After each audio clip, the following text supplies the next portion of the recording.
हाय dears, कैसे हैं आप सभी। और आप लोग का एक नया लेसन कोरल ड्राव है जिसे आप बहुत चीज़ें इसमें सीख सकते हो। कोरल ड्राव का जो है आप मेरे ऐप के जरिए आपका वेलकम भी है और आप इसके जरिए complete graphic designing, DTP design and web design में होने वाले कोरल ड्राव का यूजेस के बारे में आप बेहतरीन ढंग से सीख सकते हैं। तो आज जो है सबसे पहले मैं जो पहला लेसन पहला डे है मैं इसे स्टार्टअप कर देता हूँ पहला डे का।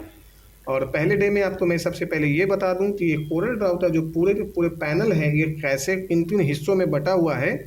सबसे पहले मैं यहाँ से हटा देता हूँ ये जितने भी टूल दिखाई दे रहे हैं। जब मैं यहाँ पे किसी भी टूल पे यदि जाने के बाद यदि राइट क्लिक करता हूँ तो ये एक लिस्ट आ रहा है, यानी चेक यानी टिक लगा हुआ है, मतलब ये प्रेजेंट है। जैसे आपका अटेंडेंस होती है प्रेजेंट तो टिक करिए, अब्सेंट तो क्रॉस करिए। तो ये प्रेजेंट यानी टिक। तो जैसे जैसे मैंने ये सभी तो हटा दिया और इसे भी हटा देता हूँ मैंने, ये देखिए। और ये कलर पैनल है, आप ये कलर पैनल को भी हटा सकते हैं, यहाँ से आगे ऑप्शन है। बट मैं आपको सबसे पहले यहाँ पे चाहता हूँ तो ये देखिए, अब मैंने यहाँ हटाना चाहे तो 1 बाय 1 करके इसे भी हटा सकते हैं। इसे फिलहाल मैं रहने देता हूँ।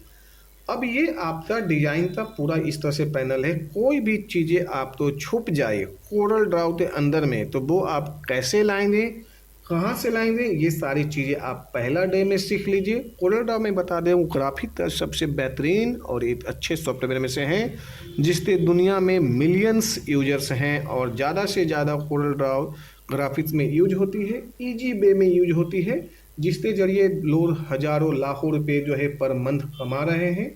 तो सबसे पहले ये टूल लाने का मैं बता दूं तो यहाँ पे हम जाते हैं, ये मेरा पेज है, ये जो आपको दिखाई दे रहा है ये पेज है। इसी पेज के जरिए हमें काम करना होता है, प्रिंट हमें यहीं से करना होता है।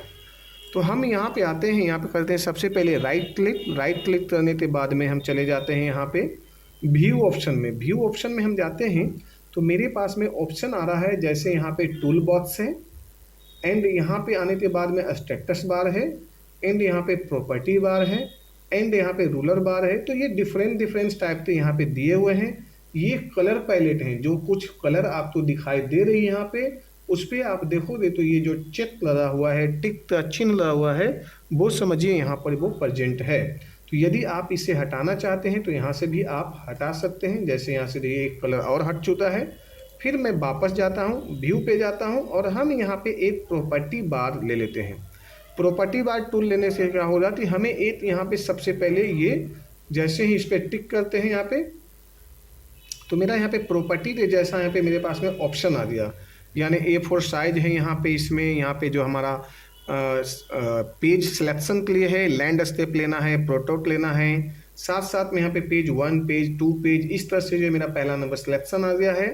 देन जो है दूसरा जो है मेरा ऑप्शन है यहाँ पर कि ये जो है ये हमें इस तरह से रखना है, इस तरह से मल्टी पेजेस रखना है, इंच में रखना है, साइज में रखना है। ये सारी चीज़ें मैं आपको बताऊंगा। पहले तो मैं टूल बता देता हूँ, देन दूसरा टूल अब लाना है। पहला तो मैंने प्रॉपर्टी बार में ले आया, अब मुझे दूसरा नेक्स्ट लाना है। तो इसी प्रॉपर्टी बार का जो ऑप्शन है इसी ऑप्शन पे आप जाइए और इस पर कहीं पर भी राइट क्लिक प्रेस करिए। राइट प्रेस करते हैं तो मेरे पास में आ जाता है मेन्यू बार।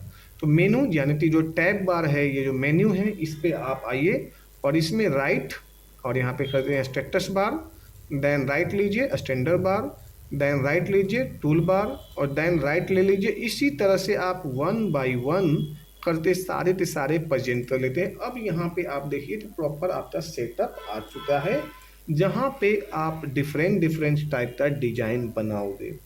तो अब ये जो टूल मेरा पहला चीज़ हो गया। दूसरी चीज़ें ये जो रूलर बार है ये हमारा सेटअप्स हैं, वो मैं भी बताऊंगा। सबसे पहले आप रूलर में आपने देख लिया कैसे लाए जाते हैं, ये हमारे टूल्स हैं। यदि इन टूल में कुछ टूल प्रेजेंट हैं और यदि इसमें कोई टूल हट जाती है, जैसे हम सपोज करें तो इनमें से जो भी टूल यहाँ पे प्रेजेंट हैं वो सब यहाँ पे हैं, दिखाई दे रहे हैं। यदि कोई फिर भी यदि हट जाती है तो यहाँ पे जाइए, ये प्लस का चिन्ह है, ये प्लस पे दिया हुआ है add frankly use item for remove unused items, यानी जो इसमें जितने भी आइटम्स मीन्स जो टूल्स दिए हुए हैं इसे आप यूज कर सकते हैं एंड रिमूव भी कर सकते हैं बड़े इजी वे में। जैसे मैंने यहाँ पे आया और इसे जो है यहाँ पे प्लस पे चिन्ह करता हूँ तो ये यहाँ पे मेरे पास में ऑप्शन आ जाते हैं और बॉक्स हैं जब में चेक लगा हुआ है। जैसे जैसे सब में चेक लगा हुआ है ये सब उपलब्ध हैं। जिनमें चेक का चिन्ह नहीं है वो अनुपलब्ध हैं। अब जैसे इनमें से कोई मुझे हटाना है, जैसे मैं बात करूँ यहाँ पे टूल दिखा रहे हो इलिप्स टूल यहाँ पे, और यहाँ पे उपलब्ध है। यदि इलिप्स टूल का मैं यहाँ से हटा देता हूँ तो आप देखना यहाँ से वो हट चुका है। यदि मुझे चेक करना है तो यहाँ पे देखना ये वापस आ चुका है।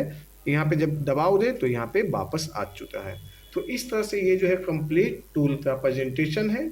इसी तरह से ये हमारे और भी जो है टूल है, जब हम कोई टूल लेते हैं तो वो कैसे यूज होता है ये मैं बताऊंगा। सपोज ये प्रॉपर्टी बार इसलिए दिया हुआ है कि जब भी हम यहाँ पे टूल लेते हैं, कोई भी टूल यानी यूज करते हैं और कोई भी डिजाइन बनाते हैं, तो उसका पूरा डिटेल्स जो है हमारा ये प्रॉपर्टी बार में आ जाता है। यानी इसकी जो पूरी हिस्ट्री या इसकी जो व्यवस्थाएं, इसका या इसका अवतात बोल सकते हो, ये यहाँ पे दिखाई दे रही है। जैसे मान ले जाए हमने सपोज करो यहाँ पे लिया ये टूल रेक्टेंगल टूल।